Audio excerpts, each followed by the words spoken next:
தாய் தமிழ் உறவுகள் அனைவருக்கும் வணக்கம் ஃப்ரெண்ட்ஸ். எல்லோரும் எப்படி இருக்கீங்க? எல்லாருமே ரொம்ப நலமாக இருப்பீங்க அப்படின்னு நான் நம்புறேன். இன்றைக்கி நம்ம வீடியோவில் ஆல்ரெடி பார்த்திங்கன்னா ரொம்ப நாளாக ஒரு சகோதரி வாட்ஸ்அப்பில் கேட்கப்பட்ட கேள்விக்கான விடையாக தான் இன்றைக்கி வீடியோ பார்க்க போகிறோம். ஸோ இன்றைக்கி நம்ம ப்ளவுஸில் பார்த்திங்கன்னா பார்க்கறதுக்கு ரொம்பவே அழகாக, ரொம்பவே சூப்பராக, ரொம்பவே ஒரு பக்குவமாக, ஒரு சிறந்த வடிவமைப்பு கூட கூடிய ஒரு பார்க்கறதுக்கு பார்த்திங்கன்னா சரியான முறையில் எப்படி எம்மிங் பீஸ் கொடுக்குறது, அதாவது ஒரு சுருக்கம் கூட இல்லாமல் ரொம்பவே, அதாவது எதுக்காக அந்த சுருக்கத்தை மென்ஷன் பண்ணுறேன்னா நல்லா ஞாபகம் வச்சுக்கோங்க. பாக்கழுத்து அப்படிங்கும்போது பார்த்திங்கன்னா பின்னாடி துணி கொடுத்து அடிச்சு திருப்பக்கூடிய ஒரு வகை. ரெண்டாவது பார்த்திங்கன்னா நான் ஏற்கனவே நிறைய அதை பற்றி வீடியோக்கள் போட்டிருக்கேன். உள் பக்கமாக துணி கொடுத்து அடிச்சு திருப்பக்கூடிய ஒரு வகை. ஸோ இது எல்லாமே இருந்தாலும் எல்லா விதமான மெட்டீரியலுக்கும் பார்த்திங்கன்னா இந்த அந்த ஒரு அமைப்பு செட் ஆகாது. சில விஷயங்களுக்கு பார்த்திங்கன்னா நம்ம கண்டிப்பாக எம்மிங் பீஸ் கொடுத்து தான் ஆகணும். அதே போல் பார்த்திங்கன்னா நம்ம பாக்கழுத்து கொடுக்கும்போது நம்ம முன்னாடி சில பேர் அந்த ரவுண்டு வரும். முன்னாடி பா வைக்க மாட்டாங்க, பேக்கில் மட்டும்தான் பா வைப்பாங்க. முன்னாடி ரவுண்டு வைப்பாங்க. அப்படிங்கும்போது அவங்க என்ன பண்ணுவாங்கன்னா எம்மிங் பீஸ் கொடுக்கும்போது, 6 எம்மிங் பீஸ் கொடுக்கும்போது முன்னாடி கழுத்தில் பார்த்திங்கன்னா அந்த ஃப்ளீட் சுருக்கம் கொஞ்சம் வச்சு அதுக்கப்புறம் அந்த ஃபினிஷ் பண்ணுவாங்க. ஸோ அந்த மாதிரிலாம் இல்லாமல், எந்த ஒரு சுருக்கமும் இல்லாமல் ரொம்பவே சூப்பராக ஒரு பாக்கழுத்துக்கு எப்படி சூப்பராக எம்மிங் பீஸ் கொடுக்குறது அப்படிங்கிறது தான் இன்றைக்கி வீடியோவில் நான் தெளிவாக உங்களுக்கு நான் தச்சு காட்ட போகிறேன். ஸோ டைம் வேஸ்ட் பண்ணாமல் வாங்க இன்றைக்கி வீடியோக்குள்ளே போகலாம்.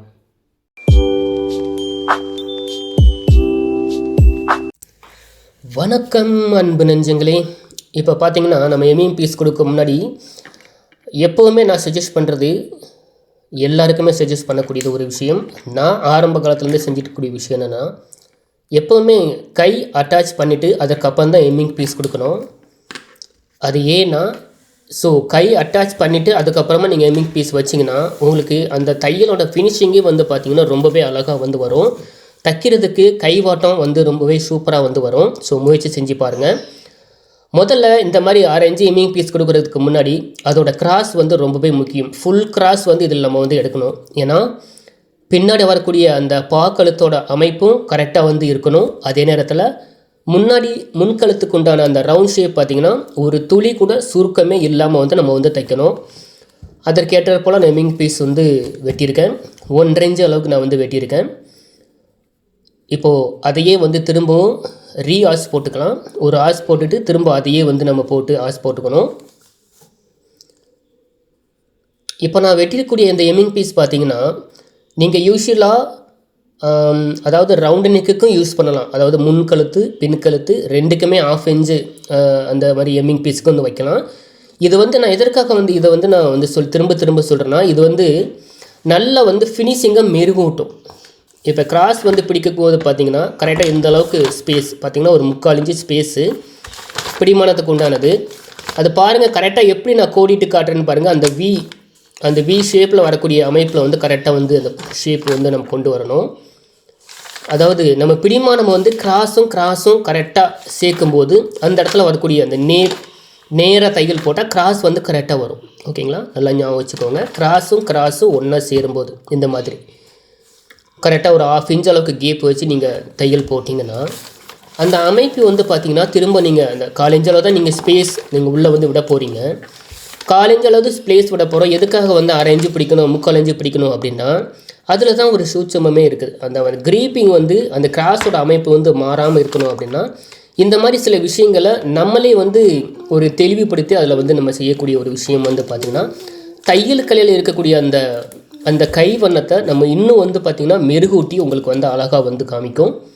ஸோ இது உங்களுக்கே பார்த்திங்கன்னா ஒரு சாட்டிஸ்ஃபேக்ஷன் பார்த்திங்கன்னா மனசுக்குள்ளே ஒரு ஆத்ம திருப்தி கொடுக்கும். இந்த பார்க்கும்போது இந்த மாதிரி ஃபினிஷிங் உங்களுக்கு கஸ்டமருக்கோ இல்லை வேறு யாருக்கோ நீங்கள் செஞ்சு கொடுக்கும்போது அவங்க பார்த்திங்கன்னா உண்மையிலேயே மன திருப்தியோடு அந்த ப்ளவுஸை ஆக்சுவலாக அந்த ஃபினிஷிங் நல்லா இருந்தேன்னா அந்த ப்ளவுஸில் பார்த்திங்கன்னா முக்கால்வாசி அந்த ப்ராப்ளம் இருக்காதுங்கிறது அவங்களோட மனசுக்கு தாட் புரியும். எப்போவுமே அதுதான் நம்ம யோசிக்கக்கூடிய ஒரு விஷயம்.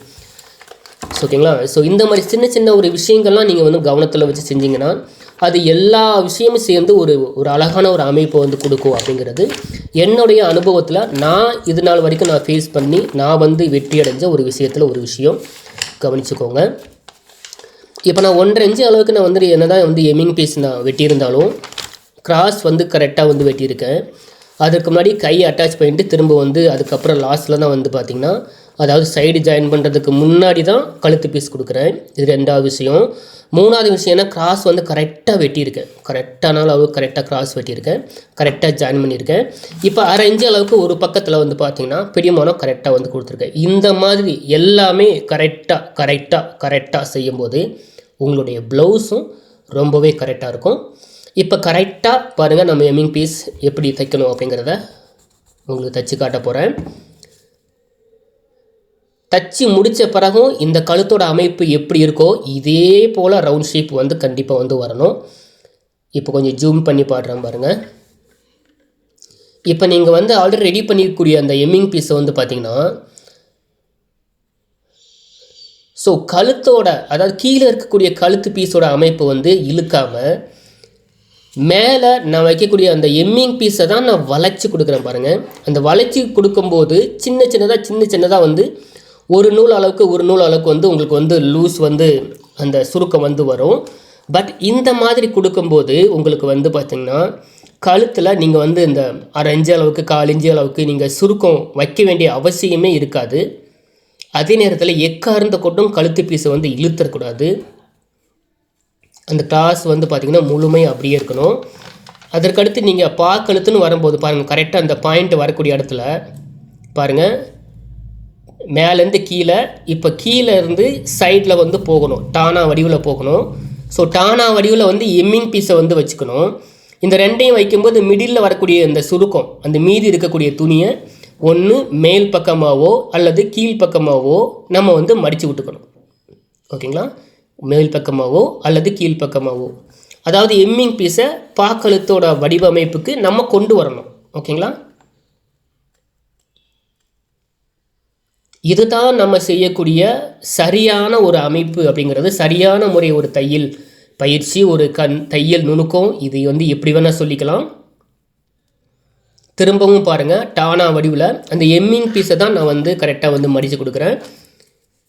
ஸோ இப்படி டானா வடிவில் வடிக்கும்போது அந்த முக்கு கரெக்டாக அந்த பாக்கழுத்தோட முக்கு வர இடத்துல கண்டிப்பாக இந்த மாதிரி துணி வந்து எக்ஸ்ட்ரா வரும். அதை வந்து 2ஐயும் ஒன்றா சேர்த்து எப்படி ஒன்று கீழேயோ அல்லது மேலேயோ 2 பக்கத்தில் ஏதோ ஒரு பக்கத்தில் மடித்து விட்டுக்கலாம்.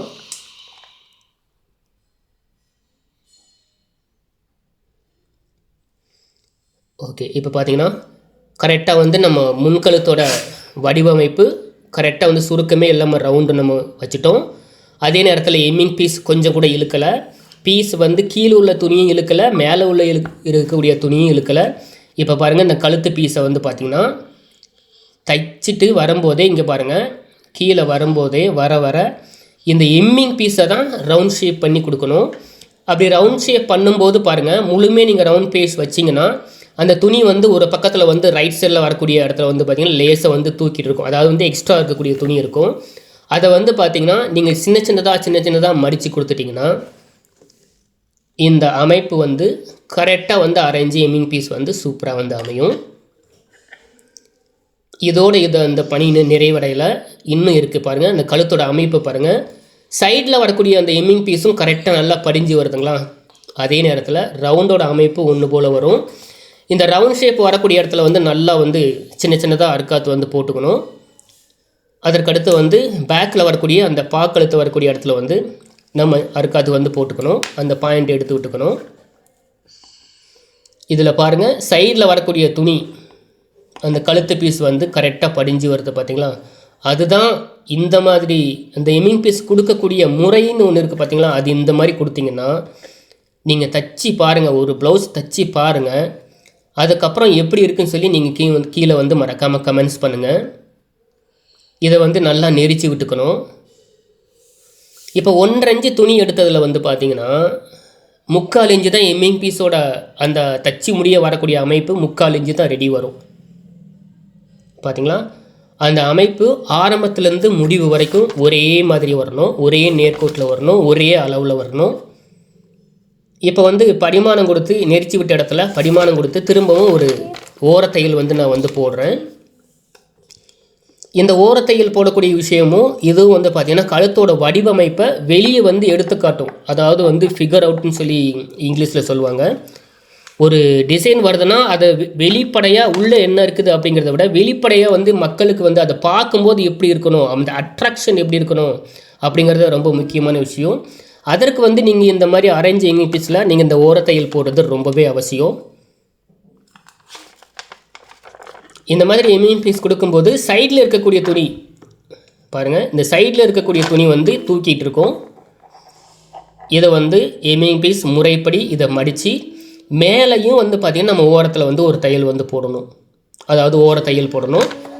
இது வந்து பிரித்து விடக்கூடியது அல்ல, பரிமாணத்துக்காகவும் இருக்கும். அதே நேரத்தில் இந்த மாதிரி மேலே ஓர தையல் போடும்போது இன்னும் வந்து பார்த்திங்கன்னா கழுத்தோட அமைப்பு வந்து ரொம்பவே சூப்பராக வந்திருக்கும். அதை கொஞ்சம் ஜூமில் வந்து உங்களுக்கு வந்து காட்டுறேன் பாருங்கள். இப்போ நீங்கள் கொடுக்கக்கூடிய இந்த எம்மிங் பீஸ் வந்து பார்த்திங்கன்னா ஆல்ரெடி நீங்கள் இதுக்கு முன்னாடி செஞ்ச விஷயங்கள் எல்லாமே நீங்கள் கரெக்டாக பண்ணிங்கன்னா இப்போ நீங்கள் செய்யக்கூடிய விஷயமும் கரெக்டாக வரும். அப்போது உங்களுடைய ப்ளவுஸ் சூப்பராக வந்து உங்களோட அமைப்பு வந்து கரெக்டாக வந்து எடுத்து கொடுக்கும். இது நீங்கள் வந்து பார்க்கறதுக்கு ட்ரை பண்ணலாம். அதே போல் இதை பற்றி இதுக்கு முன்னாடி வந்து பார்த்திங்கன்னா ஆல்ரெடி ஸ்டார் நெக்குக்கு வந்து எப்படி அரேஞ்ச் எம்மிங் பீஸ் கொடுக்கணும்னு சொல்லியிருக்கேன். ரவுண்ட் நெக்குக்கு வந்து எப்படி அரேஞ்ச் எம்மிங் பீஸ் கொடுக்கணும்னு சொல்லியிருக்கேன். உங்களுக்கு அதோட வீடியோ வேணும்னா லிங்க் வந்து டிஸ்கிரிப்ஷனில் தரேன், கீழே கார்ட்லேயும் இருக்கும், நீங்கள் வந்து பார்த்து தெரிஞ்சுக்கோங்க. இப்போ பாருங்கள், இந்த கழுத்தோட அமைப்பு நான் தச்சு முடிக்க போகிறேன். இப்போ தச்சு முடிச்சுட்டு நீங்கள்லாம் வந்து எம்மிங் பீஸ் எப்படி கொடுப்பீங்கன்னு சொல்லி தெரியல, உங்களுக்கு தெரியும் இல்லையா? ஸோ தச்சு முடிச்சுட்டு இதோட எம்மிங் பீஸோட அமைப்பு எப்படி இருக்குன்னு சொல்லி நான் உள் பக்கமாக காட்டுறேன் பாருங்கள்.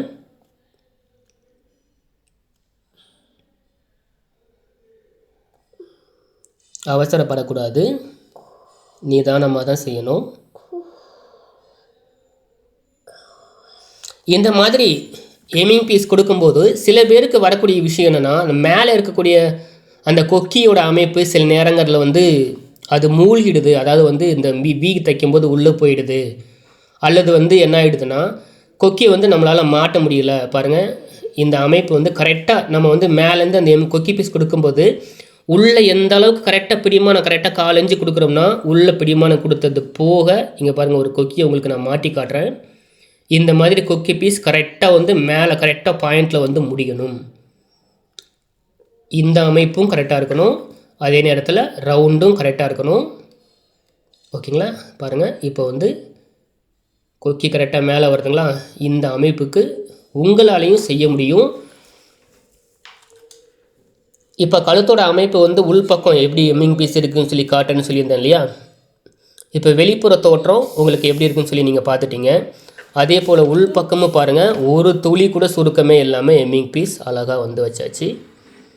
ஸோ இந்த வீடியோவில் இது வரைக்கும் நான் சொன்ன விஷயத்தை ரெகுலராக நீங்கள் ஃபாலோ பண்ணிங்கன்னா ஒவ்வொரு விஷயமும் நீங்கள் வந்து பார்த்திங்கன்னா தையல் தொழிலில் மென்மேலும் முயன்று வென்று வர உங்களுக்கு வந்து நல்ல ஒரு வழிகாட்டியாக இருக்கும்.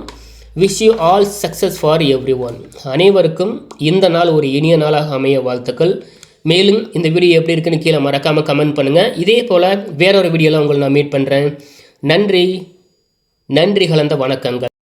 டியர் ஃப்ரெண்ட்ஸ், நீங்கள் பார்த்த இன்றைக்கி நீங்கள் வீடியோவில் பார்த்த இந்த விஷயம் உண்மையில் உங்களுக்கு ரொம்பவே பிடிச்சிருக்கும், ரொம்பவே பயனுள்ளதாக இருந்திருக்கும் அப்படின்னு நான் நம்புகிறேன்.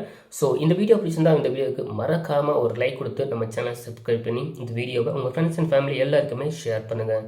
ஸோ இதே போல் வேறொரு வீடியோவில் உங்களை நான் மீட் பண்ணுறேன். நன்றி, வணக்கம்.